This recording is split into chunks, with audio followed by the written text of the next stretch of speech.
dit... Les ports de bananes ont fait quoi? Oui, mais attendez, monsieur. Monsieur, j'ai l'impression effectivement que vous allez dans tous les sens. C'est-à-dire que vous confondez, comme Maître l'a dit, révision et changement. De toutes les façons, pour vous, c'est la même chose. Tshisekedi doit partir. Tshisekedi doit partir parce que vous estimez qu'il n'est pas à la hauteur. Mais dites-moi dans l'opposition qui le serait. Bon, ça c'est un premier point. Deuxième point, vous parlez des oppositions. En fait, c'est une espèce de fatra, pardon, une espèce de bougli-bougli, effectivement, de gens dont les intérêts ne sont convergents que sur un seul point, le départ de Tshisekedi, et il n'y a pas tellement de programme et de stratégie très très clairs pour la RDC, pour ces populations.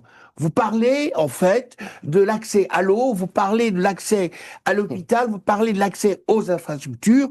Si vous regardez très bien, le président Tshisekedi est en train de réaliser ces éléments-là, de façon méthodique. Le port de Banana, vous en avez entendu parler. Donc vous ne pouvez pas dire, en effet, ici, que le président Tshisekedi... Les ports de bananes ont fait quoi? Oui, mais attendez, monsieur. Il dit... Les ports de bananes ont fait quoi? Oui, mais attendez, monsieur.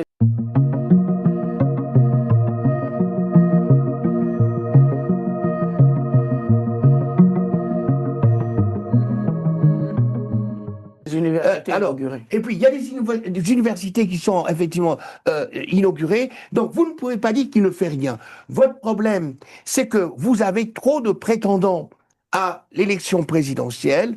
Tout le monde chez vous veut être président. Alors, vous avez des alliances de circonstances. Ce sont des alliances de court terme, uniquement. Et ces alliances de court terme, vous mettez une espèce de cran de fumée pour dire, en fait, on est d'accord, mais vous êtes d'accord sur rien. Pour l'instant, il n'y a pas de stratégie à moyen ou à long terme. Il a été dit ici que si la guerre continue à l'Est, on ne peut pas organiser les élections.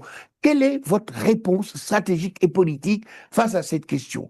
Face à cette question, vous dites non, il n'y a pas de révision. On voit bien, et Maître a dit tout à l'heure, s'il y a un changement, il n'y a pas de troisième mandat. C'est une nouvelle république qui démarre. Et s'il y a une nouvelle république qui démarre, ce n'est plus le troisième mandat pour M. Tshisekedi, c'est un nouveau mandat. Il a le droit, parce qu'il est effectivement citoyen congolais comme tout le monde. Voilà.